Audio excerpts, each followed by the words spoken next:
Welcome to Brainstorm MTG. I'm ELD, and this is Fast Effect Double Speed Magic the Gathering from ELD's Time Vault Games in Bellingham, Massachusetts. We have the top 8 here.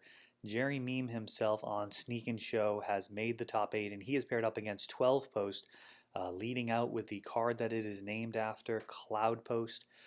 For those unfamiliar, Cloud Post taps for a colorless mana for each locust in play. That is a subtype of land. And the deck plays an awful lot of Locust. We've got Brainstorm in response to a turn 2 Trinisphere, which would be a very punishing card for Sneak and Show here. A lot of cantrips in the deck. If Jerry doesn't have everything he needs in hand, it will be very difficult to dig for it. And here we have Chalice of the Void at 1, so cantrips pretty well shut off here. Grim Monolith powering out Trinisphere on turn 2. And now Chalice of the Void as the follow-up.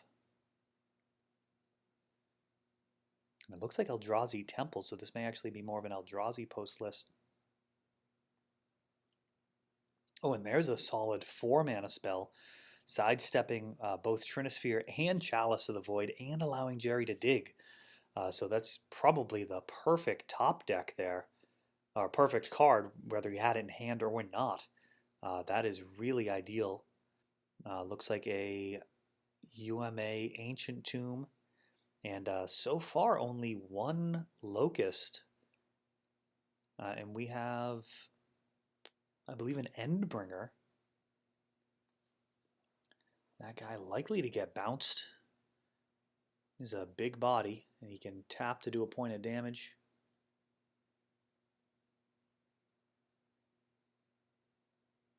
Kind of a great all-around utility creature that can really close out the game. And Thran Dynamo now coming in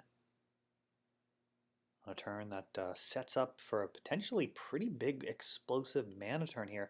Thran Dynamo is going to be able to untap that Grim Monolith. And just an all-around fun magic card. I actually haven't played with Thran Dynamo since the Wildfire days of Urza's Saga. Would actually be fun to sleeve up. Let's see what Jerry can do with the shields down for this one turn. No threat to answer. There's a Jace out. And bad news likely to be coming on the next turn. So if he's going to do something, now would be a good time. And a 3-mana Ponder into Chalice. Not ideal. Not ideal at all.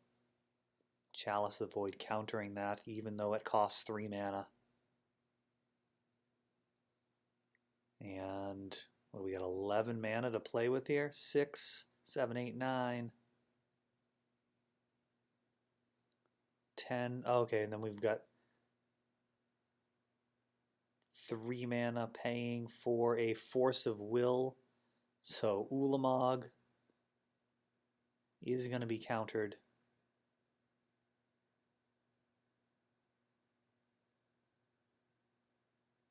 Major threat staved off there.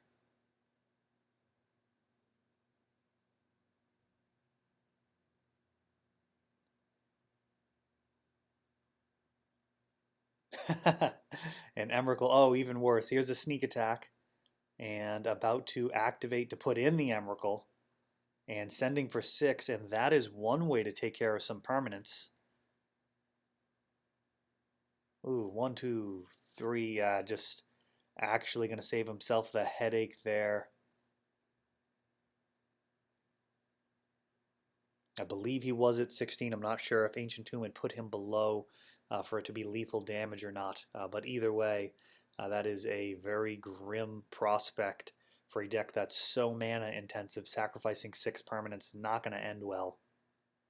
And Jerry's still with that sneak attack on board. That is a thing that can happen with sneak attack. I've definitely been on both sides of games where Emrakul swings off of a sneak attack and you just never draw another creature. That can happen, but it's pretty rare. It's pretty rare. You can't get too upset about that. The deck does extremely powerful things. And we'll see what Richard's able to do here with his sideboard. Very likely he's more prepared for sneak attack than sneak attack would be for a 12 post or Eldrazi post variant. Cloud Post, a really fun card in the previous metas. Candelabra comboed really well with Cloud Post and Glimmer Post and Vesuva to do some pretty busted things, but it's hasn't really been. I really haven't seen that type of list since Sensei's Dividing Top went away. That card did a lot of work for archetypes outside of Miracles as well. It kind of made that deck playable. Losing that pretty well eliminated that deck from the metagame. But we do see Cloud Post living on here in a colorless variant with some pretty big bombs. We'll see what other Eldrazi and crazy cards are in that deck.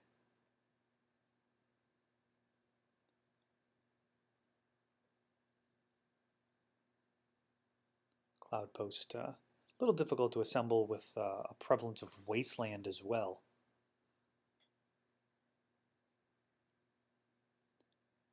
Right, Ancient Tomb into Chalice at 1. That is how you draw it up. Sneak and Show, of course, does have a ton of cantrips. It is possible for it to naturally have the combo in hand. So Chalice at 1, one of those cards that can be extremely good versus Sneak and Show. But there are some games where it just actually does nothing because they've just got it ready to go. Grim Monolith, along with a Glimmer Post, and now a 4-mana Thought-Knot Seer. And this is actually curving out very nicely here for Eldrazi Post. Showing a hand with Omniscience. There is the Show and Tell, so as stated, it actually would have been a turn 2 Show and Tell into the win, but this Thought-Knot Seer getting the job done. Yeah, incredibly important that he had that. That actually would have, that kind of sums it up. Like, man, he just would have had it even with the Chalice. Grim Monolith here, powered out, tons of mana. And Jerry electing to put down the City of Traders. Interestingly enough. Might not have been the worst thing to hold on to. If he draws another land, he might want to sequence those land drops a little decently, but with this Thought-Knot Seer, he may not have time for those type of plays. It is setting a legit clock on him here. Just 2 more turns. And Emrakul being cast. That is pretty brutal there. So 12 posts actually casting Emrakul against Sneak and Show. Both decks looking to use the Titan to take an extra turn and finish the game. And so far, 12 post able to make that happen. Forcing a game number 3 here.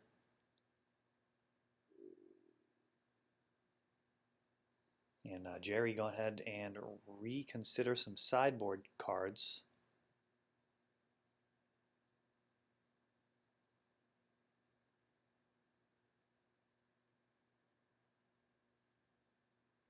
And that is pretty remarkable that Richard having a Chalice at 1 really needed the Thought-Knot Seer on turn 2, or else he was going to lose that game.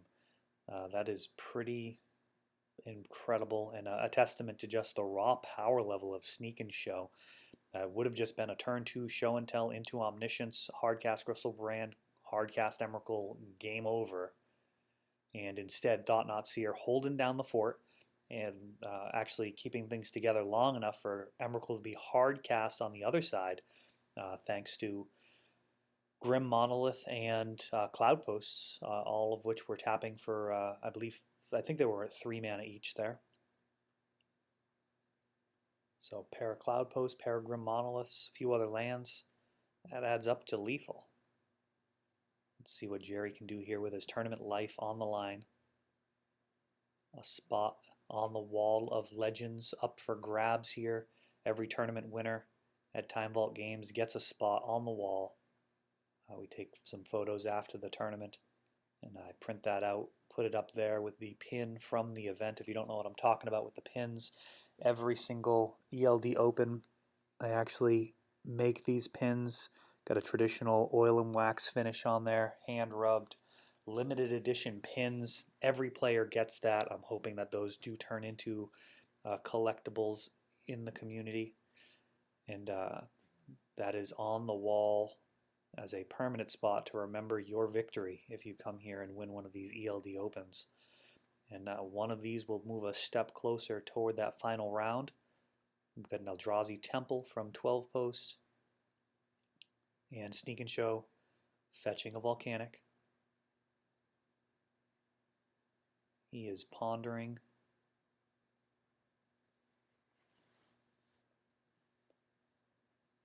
Perhaps pondering how that last game got away. He had just about the pure nuts, and that Thought-Knot Seer broke it up.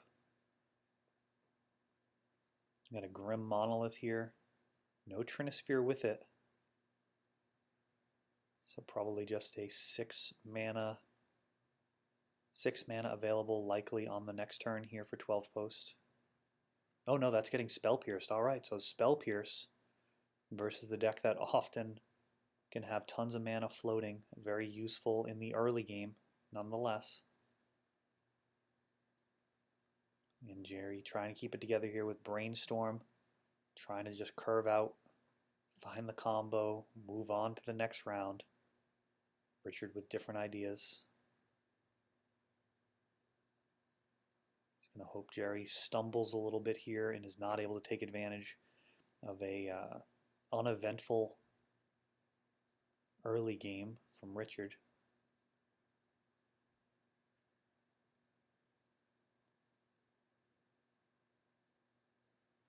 Life gain not a huge factor in this matchup. Sometimes with Sneak Attack, getting outside of lethal can be useful. But Omniscience is really improved Sneak Attack in general, a card that lets those creatures stick around and continue to attack. Now Thespian Stage and a Pithing Needle. And Spell Pierce not going to stop this one.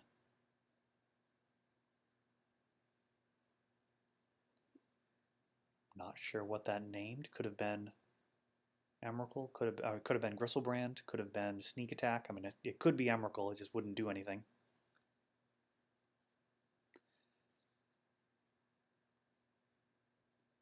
That is the type of play you don't really see that much in Magic anymore. Definitely seen that in the past. Naming cards that only have triggered abilities, hoping your opponent will forget to use them because of Pithing Needle. And here we have a Blood Moon showing up, which is terrible news for 12 post. That does shut off a little bit of Jerry's mana base, but not a whole lot. And Force of Will on that Grim Monolith. Jerry's just looking to go mana denial now. He's got 4 mana available to him, 1 basic island. He is pondering. The shield's likely going to be down. Probably not going to want to find any more basics. He's pretty much should just be looking for the win at this point. It would be awfully greedy to be looking to keep extra blue mana up for other cantrips or for your hard counter or your actual castable counters, things like Spell Pierce and perhaps Spell Snare. Hit those Grim Monoliths. We got another 2 mana play, Sorceress Spyglass. That is going to take a look at the hand, and it looks like Mountain Emrakul Gristlebrand. So the hunt is on. A Sneak Attack or Show and Tell. Really all that is needed from here. 12 needs to set a clock. Can he do it? Gristlebrand almost certainly one of the named cards there. Voltaic Key could combo really well with a Thran Dynamo to create quite a bit of mana, or even a Grim Monolith.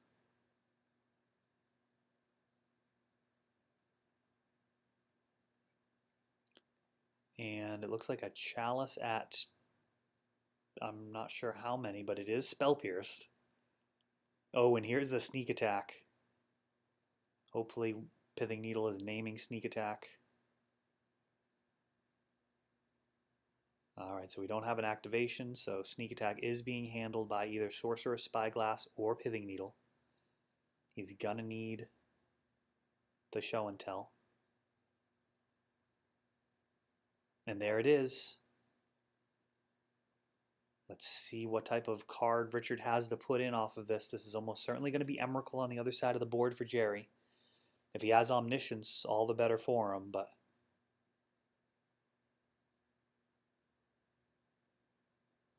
Kozilek. He's got the Omniscience, meaning Gristlebrand and Emrakul come to the party. Extra turn achieved, and Jerry takes one step closer to that championship.